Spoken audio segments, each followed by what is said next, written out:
பண்டிகை காலம் நெருங்கி வரும் இந்த வேளையில் மத்திய அரசு ஊழியர்கள் மற்றும் ஓய்வூதியதாரர்களுக்கு ஒரு மகிழ்ச்சியான செய்தி காத்திருக்கிறது. ஜிஎஸ்டி வரியில் சலுகைகளை அறிவித்து பொதுமக்களுக்கு நிவாரணம் வழங்கிய மத்திய அரசு தற்பொழுது அரசு ஊழியர்களுக்கும் சில முக்கிய அறிவிப்புகளை வெளியிடும் என எதிர்பார்க்கப்படுகிறது.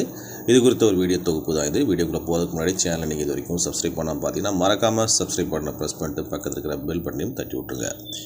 நீண்ட காலமாக எந்த பண்டிகை பரிசும் வழங்காத அரசு விரைவில் முக்கிய அறிவிப்புகளை வெளியிடலாம் என தகவல்கள் தெரிவிக்கின்றன. இதன் முதல் அங்கமாக 8வது ஊதியக்குழு குறித்த அதிகாரப்பூர்வ அறிவிப்பு வெளியாக வாய்ப்புள்ளது.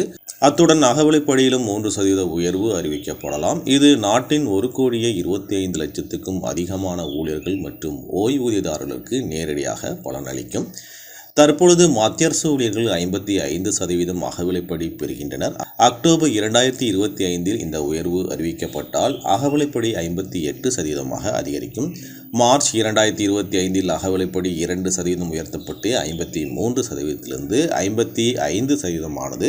அகவிலைப்படி உயர்வு ஊழியர்களின் அடிப்படை சம்பளம் மற்றும் ஓய்வூதியத்தில் நேரடி தாக்கத்தை ஏற்படுத்தும்.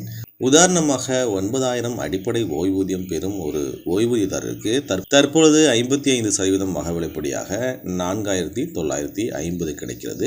இதன் மூலம் அவரது மொத்த ஓய்வூதியம் 13,950 உள்ளது.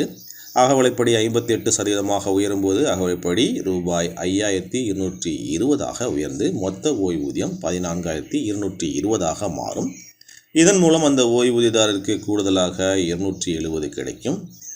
அகவிலைப்படி உயர்வு மற்றும் 8வது ஊதியக்குழு அறிவிப்பு மட்டுமின்றி அரசு ஊழியர்களுக்கு தீபாவளி போனஸ் தொகையும் வழங்கப்படும் என எதிர்பார்க்கப்படுகிறது. இது அரசு ஊழியர்களுக்கு பண்டிகை காலத்தில் வழங்கப்படும் 3வது பரிசாக அமையும். ஜிஎஸ்டி சலுகைகளைப் போல அரசு ஊழியர்களுக்கும் இந்த இரட்டை பலன்கள் மற்றும் போனஸ் போன்ற 3 பரிசுகள் ஒரே நேரத்தில் அறிவிக்கப்படலாம் என்ற எதிர்பார்ப்பு வலுத்து வருகிறது. இந்த அறிவிப்புகள் விரைவில் வெளியாகும் என நம்பப்படுகிறது. மத்திய அரசின் இந்த அறிவிப்புகள் குறித்து மேலும் தகவல்கள் கிடைத்தவுடன் எங்கள் சேனலில் உடனுக்குடன் தெரிவிப்போம். இணைந்திருங்கள். நன்றி, வணக்கம்.